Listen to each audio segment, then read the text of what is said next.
다니엘 1장 1절.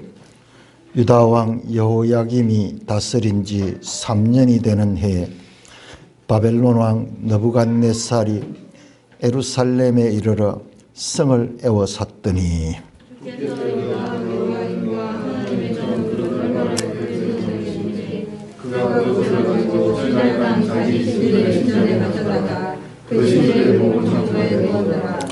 왕이 환관장 아스부나스에게 말하여 이스라엘 자손 중에서 왕족과 귀족 몇 사람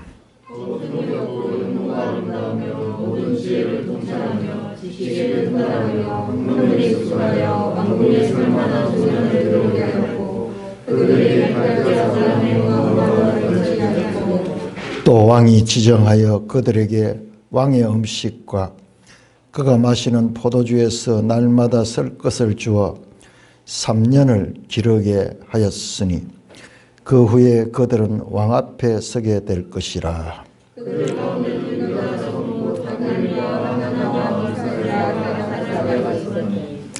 같이 환관장이 그들의 이름을 고쳐 다니엘은 벨드사살이라 하고 하나냐는 사드락이라 하고 미사엘은 메삭이라 하고 아사랴는 아벳느고라 하였더라.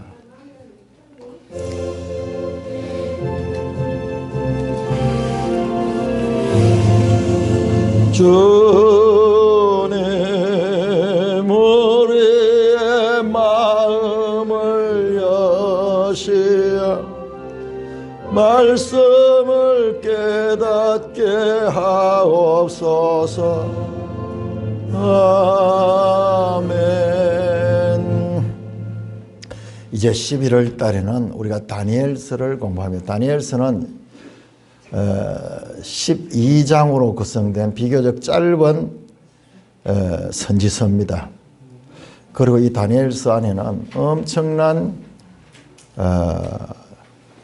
역사적 내용들이 이 속에 나옵니다. 여러분들 깜짝 놀랄 성경에 이런 책이 있을 수 있는가 싶을 정도로 세계사적인 그런 사건과 그와 같은 전망이 있습니다. 우리 기독교인들이 성경을 가지고 있으면서도 성경을 그냥 도덕적, 윤리적 어떤 행실에 관한 책으로만 생각하는 경우가 많은데 그런 내용도 있습니다.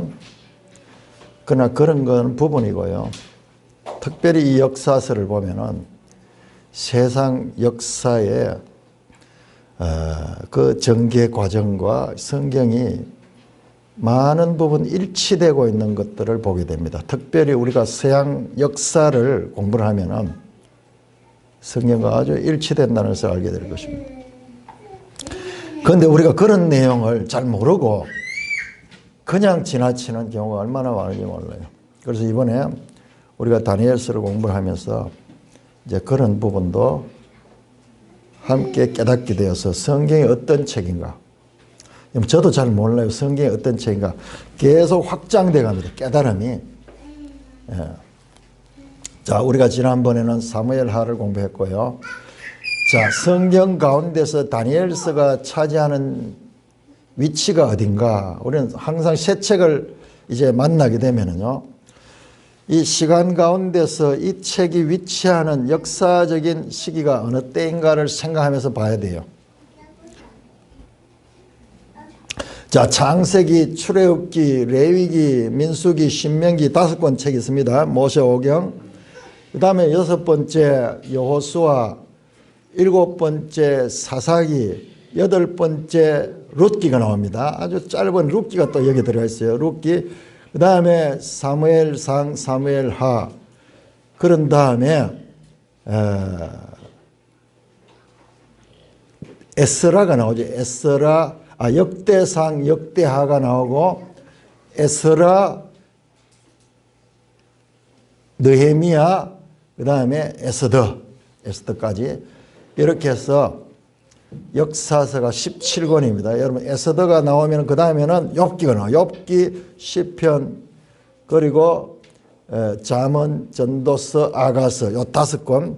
자, 요 에스더 이후로는 시간하고 관계없습니다. 에스더 이후에는 욥기, 시편, 잠언, 전도서, 아가, 요건 시가서로 해서 이 역사적인 내용이 아니에요.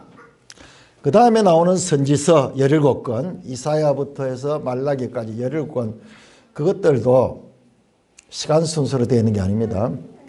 자, 그것들은 지금 방금 말씀드렸던 창세기에서 에스더까지의 역사서와 다 연관되어 있는 거예요.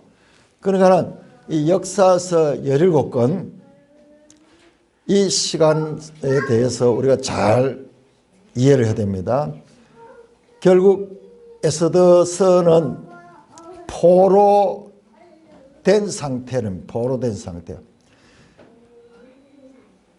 그 다음에 에스라, 느헤미야는 포로에서 돌아온 상태예요.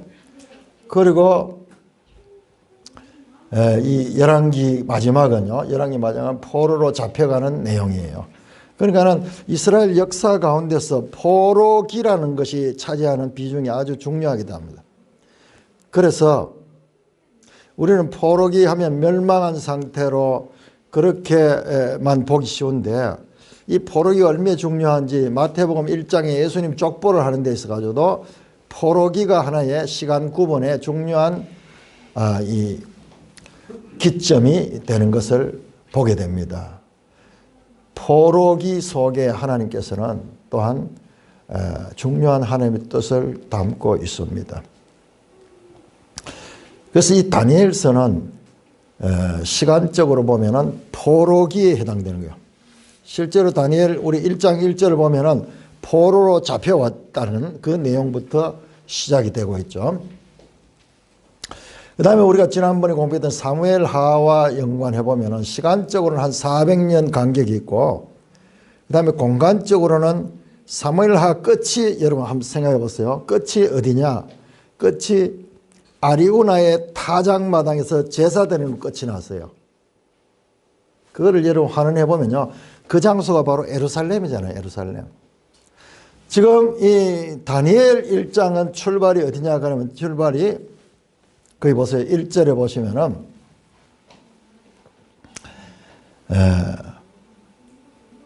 예루살렘에 이르러 성을 에웠으니 주께서 유다왕 여호야김과 하나님의 전 얼마를 그의 손에 그가 신할 땅으로 갔다. 예루살렘에서 신할 땅으로 장소가 지금 바뀌고 있는 거예요. 그러니까는 이 사무엘 하와 이 다니엘과의 관계는 시간적으로 약 400년 간격이 있고, 그 다음에 그동안 성전이 세워지고, 그 다음에 성전 중심의 신앙생활이 있다가 성전이 파괴되는 거예요. 솔로몬 시대에 지었던 성전이 파괴되고 포로로 잡혀옵니다. 그래서 그 기간 동안 열왕기 상하가 꼭 빠져 있어요. 빠져 있습니다. 열왕기 상하는 다윗의 죽음으로부터 시작해서 솔로몬이 왕이 되고, 그 다음에 마지막 이 유다의 왕 시드기야가 죽고 성전이 완전히 파괴된 형이. 사실 열왕기는 시작이 성전 건축이고 끝이 성전 파괴예요. 그래서 성전이 파괴되고 오늘 그 2절에 보니까는 1장 2절에 보니까는 하나님의 전 성전이잖아요. 하나님의 전 그릇 얼마를 그들의 손에 넘겼으며 성전의 기구들을 가지고 바벨론에 옮겨가고, 열왕기 마지막에 보면은 성전이 파괴되고 불타버리고 하는 그런 장면이 나옵니다. 그래서 우리 성경을 대할 때마다 이 하나님의 역사 가운데서 지금 이 특별히 선지서 같은 경우에는 이것이 어느 시대에 해당되는가, 그것을 생각하면서 성경을 봐야 됩니다. 아까 전에 교동문 할 때도 말씀을 드렸지만은, 자, 우리 신명기 28장 한번 열어보세요. 신명기 28장. 신명기 28장은 구약 성경 전체에 대한 예언이 그 속에 나와 있습니다. 28장 1절에서 14절까지는 하나님의 말씀을 순종하면 복을 받고, 15절부터 만일 내 하나님 여호와의 말씀을 순종하지 아니하면 너희가 저주를 받는다. 여러 저주가 있겠지만은 결정적으로는 49절 보세요. 49절. 신명기 28장 49절. 그들이 반역하고 징계해도 또 반역하고 징계해도 또 반역하고 깨닫지 못하면은, 그러면 하나님께서 마지막 최종적인 징계가 뭐냐? 그럼 49절 같이 읽습니다. 시작. 곧 여호와께서 멀리 땅끝에서 한 민족을 독수리가 날아오는 같이 너를 치러 오게 하시리니 이는 네가 그 언어를 알지 못하는 민족이요 그 용모가 흉악한 민족이라. 하나님께서 징계하는데 어떻게 했냐? 멀리 있는 한 민족이 마치 독수리가 하늘을 날아서 오는 것처럼, 이웃 국가가 오는 게 아니고 멀리 있는 국가가 독수리가 목표물을 발견하고 쫙 날개를 찌어가지고 그 목표를 취해가듯이 그렇게 올 것이다. 그들은 너하고 쓰는 언어가 달라. 언어를 알지 못하고 용모가 흉악하고 노인을 보살피지 아니하며 유아를 불쌍히 여기지 않고. 52절 보세요. 52절. 그들이 전국에서 네 모든 성읍을 에워싸고 네가 의뢰하는 높고 견고한 성벽을 다 헐며 네 하나님 여호와께서 주시는 땅의 모든 성읍에서 너를 에워싸리니 네가 적군에게 에워싸이고 맹렬한 공격을 받아 곤란을 겪다. 적군이 포로로 잡아가는 이야기예요. 포로로 잡아. 이 예언이 약 900년 후에 지금 성취된 장면이 다니엘 1장 1절인 거예요. 유다왕 여호야김 3년 그해 1절 다시 한번 보시죠. 1절 유다왕 여호야김이 다스린 지 3년이 되느냐. 유다왕 여호야김은 누구냐 하면 다윗의 후손이에요. 다윗의 후손 가운데 요시야 왕의 아들이에요. 거의 이제 마지막 때의 인물입니다. 그리고 바벨론 왕 느부갓네살 나오죠. 바벨론 왕은 이 당시에 이제 세계 제국으로 발돋움하는 그때 이 왕입니다. 여러분 바벨론이 어디냐 그러면요. 바벨론을 이따가 우리 한번 찾아보겠는데요. 자, 마태복음 1장 찾아보세요. 마태복음 1장. 성경이 어떤 책인가. 마태복음 1장 11절. 같이 읽습니다. 시작. 바벨론으로 잡혀갈 때 요시야는 여고냐와 그의 형제들을 낳으니라. 이 여고냐 하는 인물이 나오죠. 여고냐 하는 인물이, 자, 우리 지도책 181쪽 합니다. 지도책 181쪽.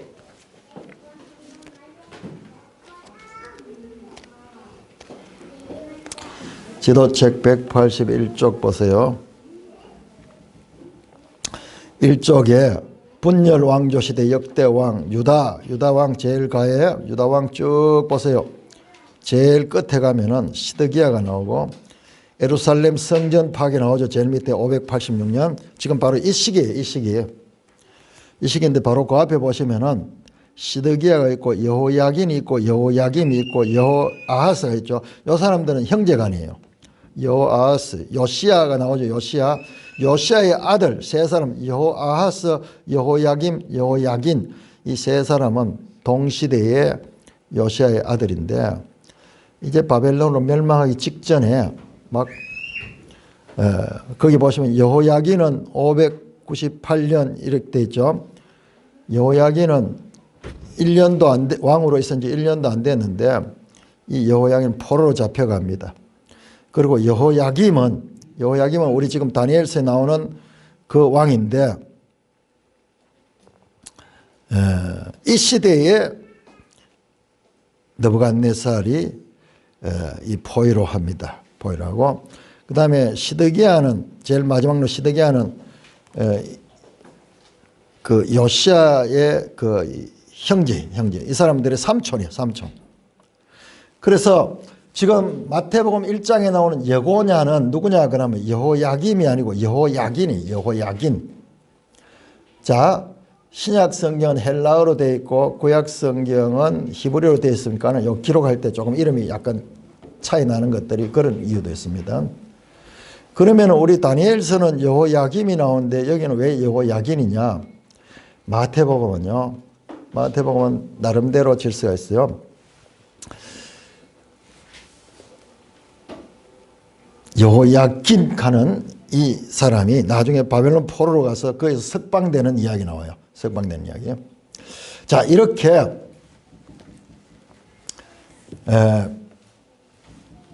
유다 왕 여호야김과 그 바벨론 왕 느부갓네살의 관계가 나옵니다. 자, 여기에 등장한 예루살렘, 우리가 봤듯이 하나님 나라를 상징하는 그런 장소가 예루살렘이에요.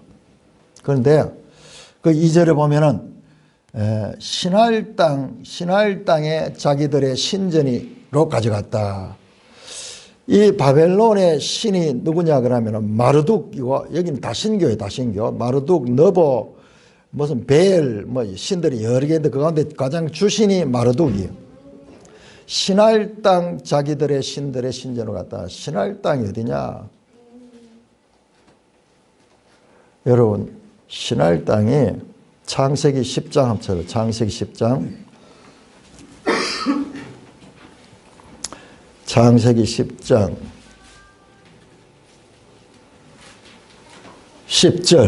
10절 그의 나라는 신할 땅의 바벨이라. 그러니까 바벨에서 신할은 수도가 되고 아주 가장 중요한 지역이 신할. 그런데 그의 나라인데 그가 누구냐? 8절에 보면 니므롯이라. 니므롯. 그는 세상의 첫 용사라.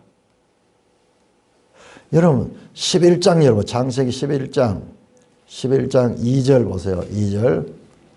이에 그들이 동방으로 옮기다 신할 평지를 만나 거기 그러면 신할 땅은요 바로 니므롯이 통치하던 대표적인 나라고, 뿐만 아니라 11장에 보면 바벨탑을 샀던 그 장소가 바로 신할이에요. 신할. 그런데 바벨론은 처음 등장부터 니므롯이 세상에 처음 용사였던 니므롯이 통치하던 나라고, 그 다음에 창세기 11장을 보니까는 하나님을 대적하며 인간이 하나님까지 높아지고자 했던 바벨탑을 쌓았던 장소가 바로 신할 땅이에요. 인본주의 사상의 출발지가 바로 신할 땅인 것이 신할 땅. 뿐만 아니라 바벨론은 이사야 14장 4절 보면 바벨론 왕은, 우리 이건 한번 찾아야 되겠네요. 이사야 14장 한번 찾아보죠. 이사야 14장. 이사야 14장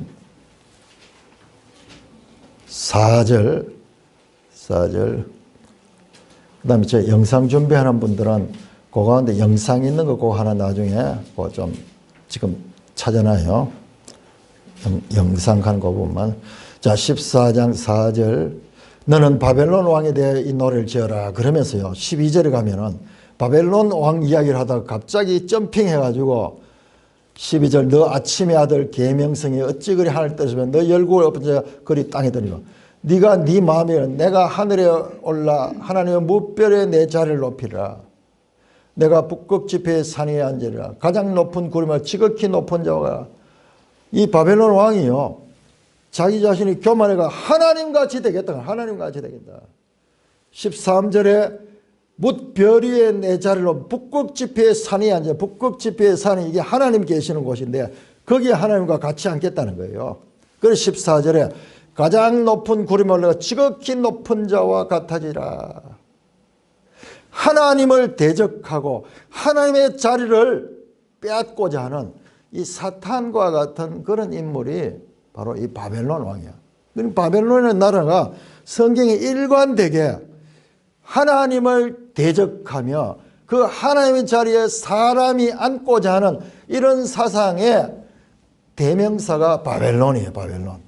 그래서 요한계시록에도 나오는데요. 요한계시록에 무너졌도다 무너졌도다 큰 성 바벨론이요. 14장 8절 그리고 18장 2절에 무너졌도다 무너졌다 큰 성 바벨론. 마지막에 이와 같은 인간 세상의 제국이 끝이 나고 하나님 나라가 세워질지 바로 직전에 무너지는 나라가 바벨론이 돼요. 바벨론. 그러니까 성경에 구약부터 해서 신약 저 창세기부터 시작해가지고 계시록까지 바벨론은 일관되게 등장하는데 하나님을 대적하는 그와 같은 세상 나라의 대명사가 바로 바벨론이다. 인본주의 사상의 출발지입니다. 인본주의 사상. 여러분 3장 한번 보세요. 3장. 다니엘 3장 한번 보세요.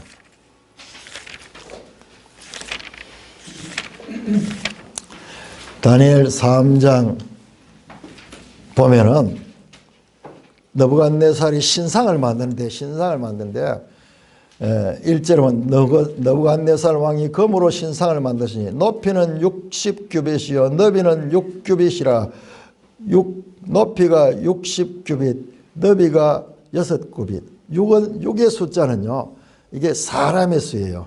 계시록 13장 18절에 짐승의 수를 세어볼 그것은 사람의 수니 그 수는 곧 666 소위 666 하는 게 사람의 수라고 계시록에서 지금 해석하고 있잖아요. 아까 전에 백금산 목사님 그 다니엘 전체 개관하면서 계시록과 다니엘이 밀접한 연관을 가지고 있다 그러죠. 여러분 다니엘을 모르면 계시록을 알 수 없고 계시록을 또 제대로 알아야 다니엘을 풀 수가 있어요. 구약의 계시록이 다니엘이고 신약의 다니엘서가 계시록이다. 그런데 이런 기본 것도 모르고 계시록 하는 사람들이 보면요 지 마음대로 해석하는 거예요. 그래서 우리가 지금 다니엘서를 제대로 공부하는 것은 우리가 나중에 요한계시록을 해석하는 데도 아주 중요한 틀을 마련하는 거예요. 그러니까 6이라는 숫자가 아주 상징적으로 지금 다니엘서도 나타나는 것을 볼 수 있습니다. 다니엘 3장 한번 다니엘 3장 4절 5절 4절 5절 자 여기에도 보면요 3장 4절 선포하는 자가 크게 외쳐 이르되 백성들과 나라들과 각 언어로 말하는 자들 자 백성들 나라들 각 언어로 말하는 자들이라는 표현이 나오죠. 여러분 소급해서 한번 창세기 10장이 뭐예요?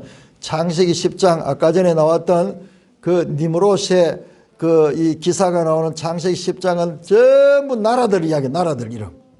70여 개의 인간 세상의 나라들 이야기고 여러분 11장에 창세기 10장 바벨탑을 세우다가 받은 형벌이 뭐예요? 언어가 혼란해가지고 서로 소통이 안 되는 이야기죠. 지금 그 이야기 하는 거예요. 창세기 3장 4절에 백성들과 나라들과 각 언어로 말하는 자들아. 온 세상 사람들의 특징은요. 피부색도 다르기도 하고 뭐 이런 이 외면적인 차이도 있지만요. 그보다도 더 중요한 근본적인 차이가 언어예요. 언어. 피부색은 뭐 검은 사람이나 흰 사람이나 같은 언어를 쓰는 경우가 있어요. 이 세상에 보면서 우리가 소통하는 게 지금 언어 문제. 바벨에서 이 흩어지게 되고 바벨에서 혼잡하게 된 그 언어들을 가진 사람들이 지금 여기에 지금 바벨론은 세계 제국인 거예요. 세계 여러 나라를 지배했기 때문에 그 안에는 여러 언어를 말하는 사람이 있는 거예요. 그들이 어떻게 하라고 5절에 보니까는 너부갓네살 왕이 세운 금신상에 절해라. 이게요 자세히 보면 제2의 바벨탑이에요. 제2의 바벨탑. 창세기 11장 4절에 보면은 탑 꼭대기를 하늘에 닿게 하여 우리 이름을 내고 온 지면에 흩어짐을 면하자. 그러면서 인간들이 단합해 가지고 이제 이 다음에는 홍수가 와도 홍수를 이길 수 있는 탑을 만드는데요. 11장 6절에 보면은 여호와께서 이르시되 이 무리가 한 족속이 언어가 하나이므로 이같이 시작했으니 이후로는 하고자 하는 일을 막을 수 없다. 7절에 그들의 언어를 혼잡케 하며 온 지면에 흩었어요.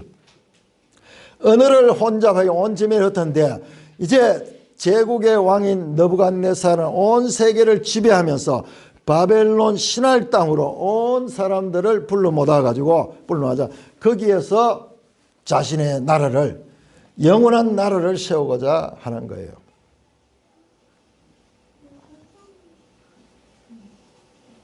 다니엘 2장 한번 보겠습니다. 2장 34절 보시면 느부갓네살 왕이 꿈을 꿨는데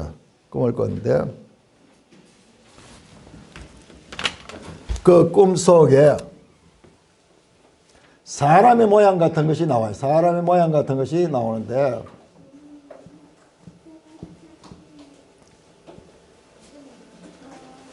머리는 금으로 되어 있고 가슴은 은으로 되어 있고 그 다음에 허리와 이 엉덩이 쪽에는 이 노수로 되어 있고 그 다음에 발은 철로 되어 있는 그리고 발끝은 진흙과 쇠로 그렇게 혼합되어 있는 그런 신상을 봅니다. 아주 거대한 신상을 봅니다.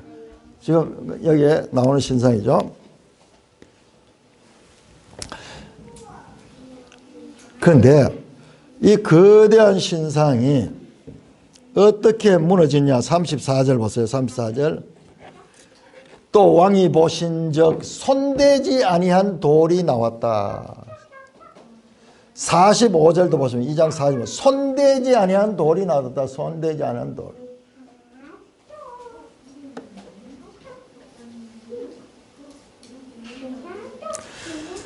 다니엘 8장 25절 한번 열어보세요. 8장 25절. 자, 이 2장과 7장 8장은 서로 짝을 이루는데요. 8장이 손대지 않은 것이 더 구체적으로 무슨 뜻인가 8장 25절 같이 읽습니다. 시작. 그가 꾀를 베풀어 제 손으로 속임수를 행하고 마음에 스스로 큰 체하며 또 평화로운 때에 많은 무리를 멸하며 또 스스로 서서 만왕의 왕을 대적할 것이나 그가 사람의 손으로 말미암지 않고 깨지라. 자, 손대지 않은 돌은 뭐냐? 사람의 손에서 나온 것이 아니에요. 이 말은 하나님으로부터 시작된 돌이에요. 사람의 손으로 하지 않고 이 세상 나라가 무너지는데 여기 발을 치니까는 그 돌이 나르신데 이 돌은 사람의 손으로 던진 돌이 아니에요. 하나님께서 하신 일이라는 그 말이에요. 그래서 이 세상 나라가 여름 타작마당에 겨같이 돼서 다 흩어질 것을 말씀하고 있습니다. 자, 여러분 여기서요. 사람의 손, 사람으로부터 시작된 것이 아니라 하나님께로부터 시작된 것이 이 세상 나라를 무너뜨리고 그 돌이 태산을 이루어가지고 돌의 나라가 돼요. 돌의 나라. 그게 나중에 7장하고 다 해석하면 그게 하나님 나라예요. 하나님 나라. 자, 그러므로 우리는 성경에서요. 사람 그리고 하나님 이런 표현에 있어가지고 그냥 우리가 일상으로 쓰는 단어하고 다른 의미를 가지고 있다는 것을 기억해야 됩니다. 사람은 하나님을 대적하는 그런 존재로서 나타납니다. 그래서 마가복음 7장 7절에서 9절에서 예수님께서 이렇게 말합니다. 예수님께서 유대인들을 향하여서 사람의 계명으로 교훈을 삼아 가르치니 나를 헛되이 경배한다. 너희가 하나님의 계명을 버리고 사람의 전통을 지킨다. 사람의 계명과 하나님의 계명은 양립할 수 없는 거예요. 오히려 유대인들이 하나님의 계명을 무너뜨리고 사람의 계명을 가지고 하나님의 계명을 대신하는 거야. 이게 끊임없는 반역 정신이에요. 앞에서 봤더니 바벨탑을 쌓을 때 그 니무롯의 정신이 바로 그런 거예요. 그걸 갖다가 우리는 인본주의라고 해요. 인본주의. 좋게 말해가지고 휴메니즘이라고 이야기하죠. 근데 우리는 학교 다니면서 휴메니즘 가면 다 좋은 거로 다 배웠어요. 휴메니즘. 다 좋은 걸 배워요. 그 세상 학문은요, 휴메니즘을 다 좋게 해야, 다 좋게 해야 해요. 그러나 성경은요, 세상과 그런 면에서 해석이 다릅니다. 사람이 원래 하나님께서 사람을 만들었지만은 지금 현재 사람은 죄로 말미암아 타락된 사람이야.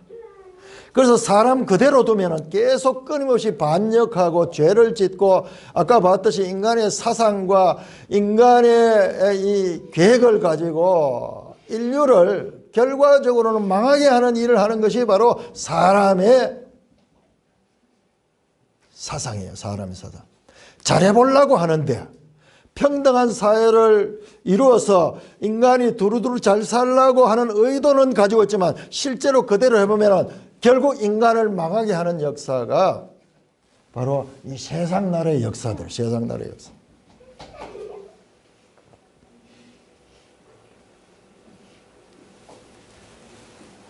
자, 그들은요, 교회 안에 들어옵니다. 교회 안에. 자, 교회 안에 어떻게, 이, 인본주의 사상이 들어오는가. 고린도후서 11장 4절에 보면요. 다른 예수를 전하는 거예요. 다른 영, 다른 복음을 전하는 거예요. 다른 복음. 하나님 중심적인, 하나님 절대 주권적인 가르침보다는 거기에다가 사람이 하나님 대신하는 그런 가르침을 가지고 이게 마귀가 하는 거예요. 마귀야. 자, 11장 한번 찾아보세요. 고린도후서 11장.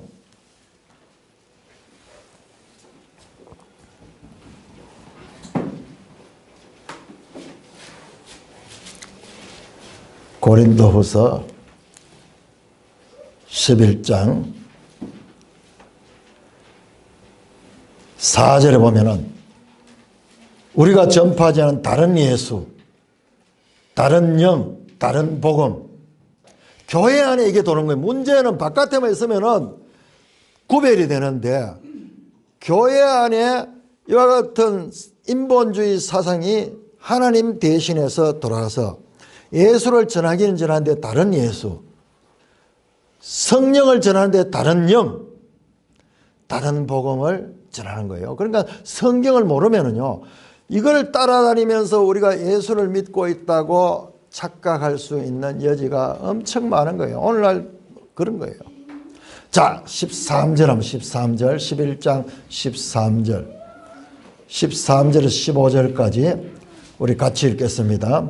고린도후서 11장 13절부터 15절까지 합독하여 시작. 그런 사람들은 거짓 사도요 속이는 일꾼임, 자기를 그리스도의 사도로 가장하는 자들.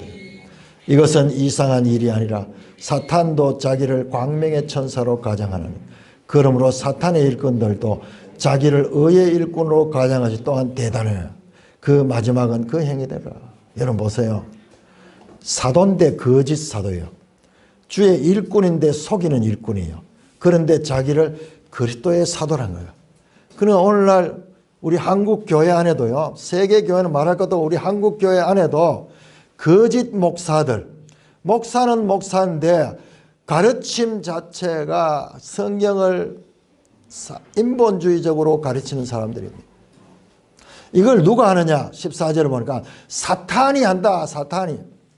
광명의 천사로 가장하는 거예요. 사탄이 막 와가지고 뿌리 달리고 그리고 막 시커멓게 해가 와가지고 그렇게 하면은 우리가 구별할 수 있는데 그렇지 않아요.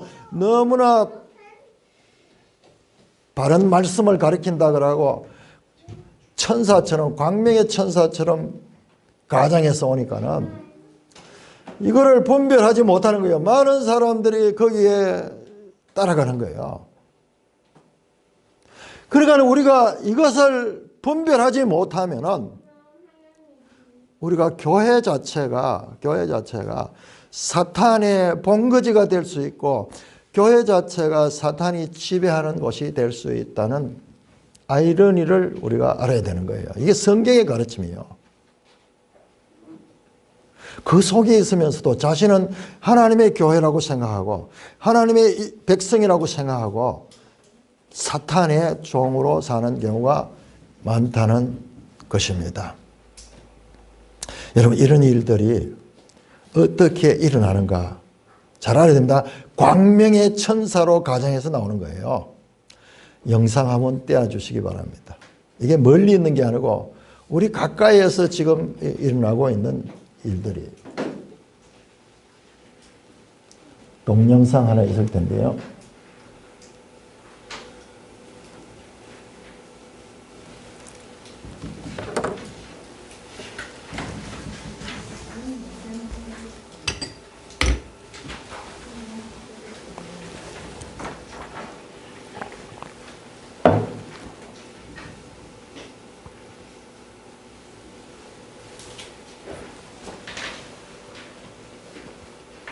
맨하테트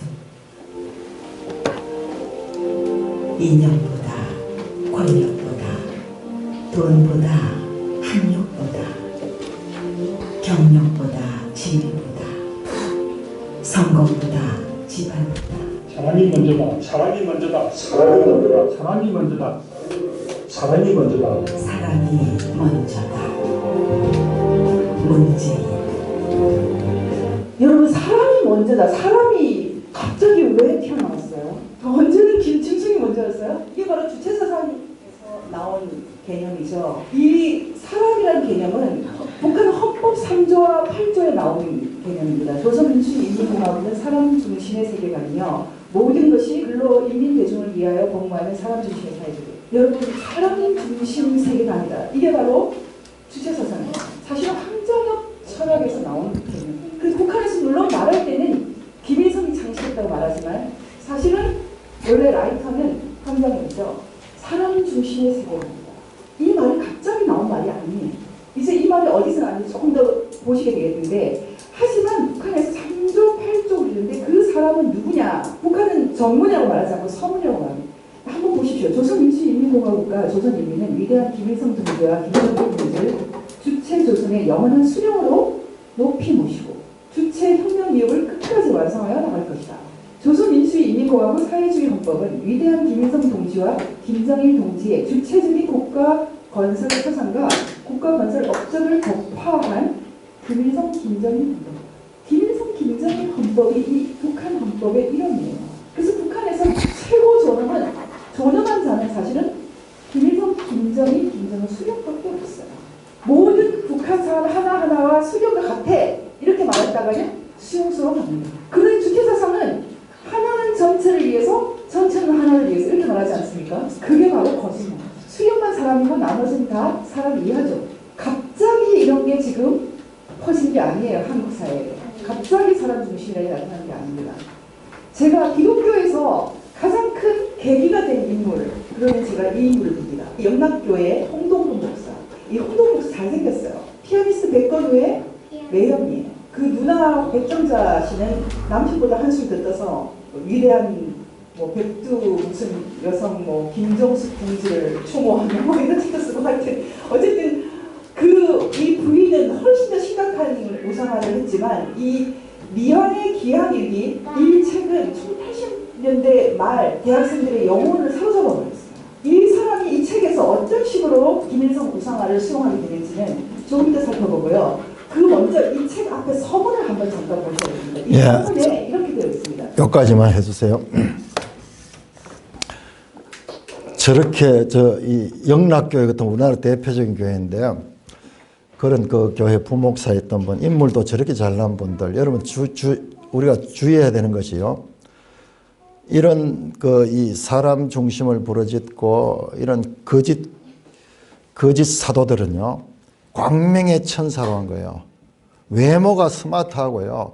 그리고 아주 이 감정적으로도 풍부하고 사람이 보면은 감동 갈 정도로 겸손하기도 하고 그렇게 해요. 이 나이까지 되면서 주위에 살펴보니까는요, 이야, 그게 그래요. 우리 문재인 대통령도 한번 보세요. 얼마나 사람이 착하게 생겼어요. 근데 우리가 외모적인 그런 판단 가지고는 알 수 없어요. 지금 우리나라 이 교회 안에도 심각하게 이런 사상들, 거짓 사도들이 넘쳐나고 있습니다. 자, 우리 다니엘 2장 한번 2장 46절에서 47절.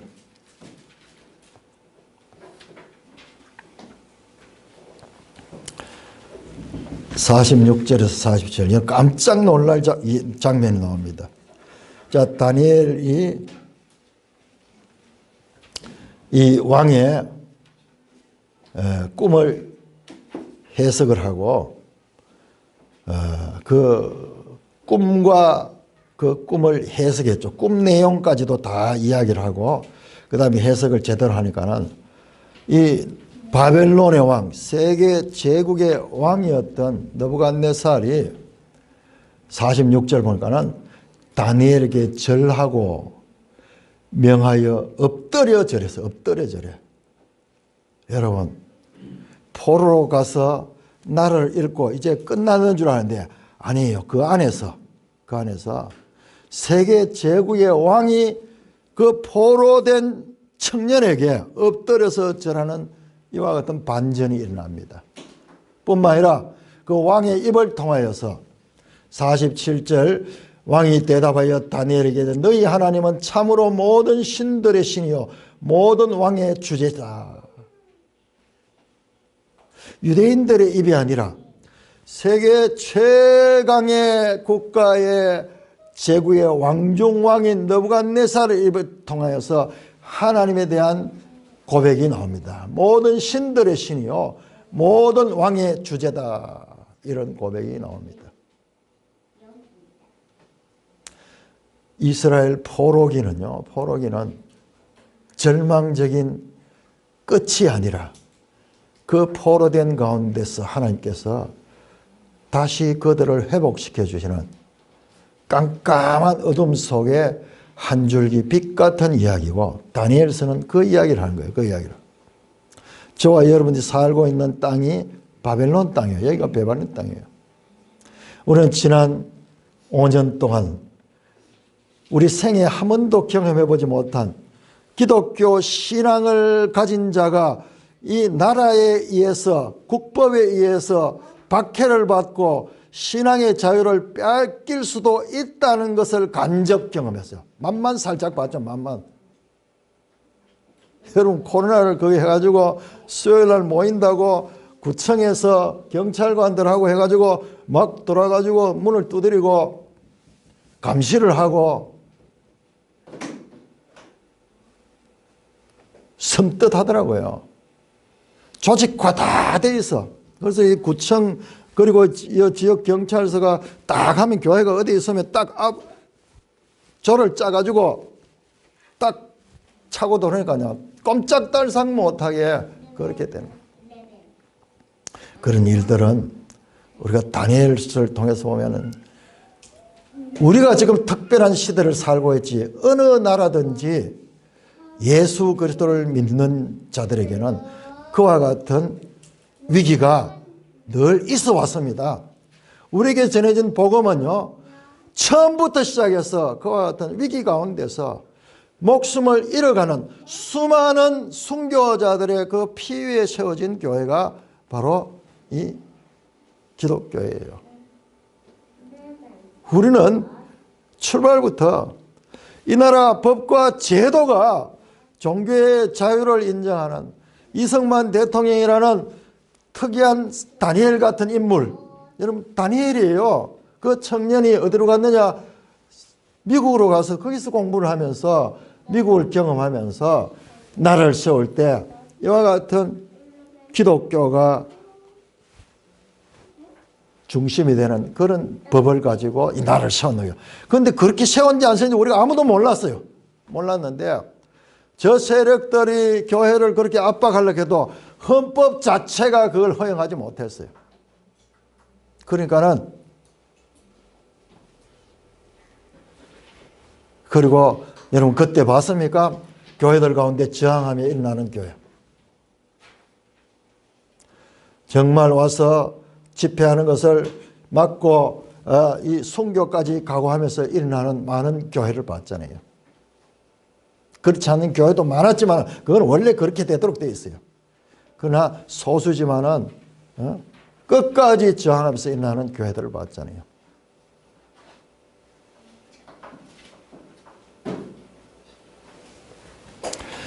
자, 이 다니엘서는 우리의 현실과 밀접한 연관이 있는 그런 메시지를 담고 있는 책이다.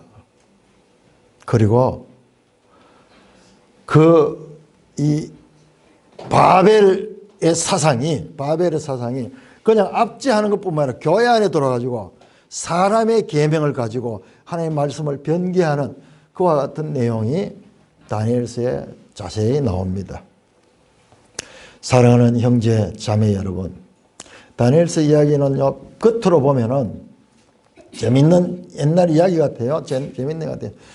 포로로 잡혀간 자들이 거기 와서 또 왕의 문제를 해결해 줘가지고 나중에 이 사람들 출세하거든요.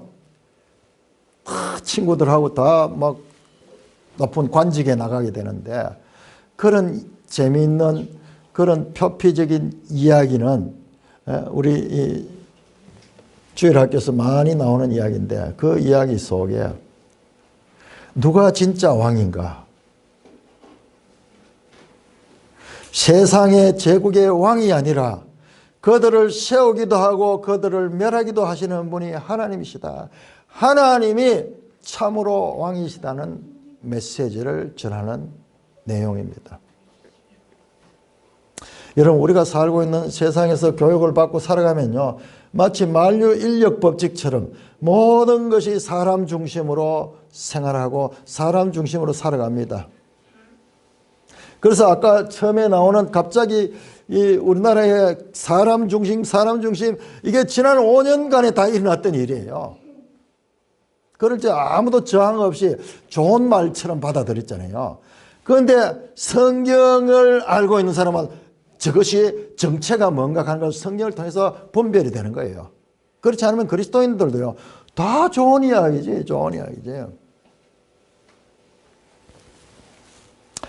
이와 같은 인본주의 세상 가운데서도 우리가 하나님을 믿고 또한 하나님의 뜻을 분별하면서 사는 자들이 바로 하나님 나라 백성이에요.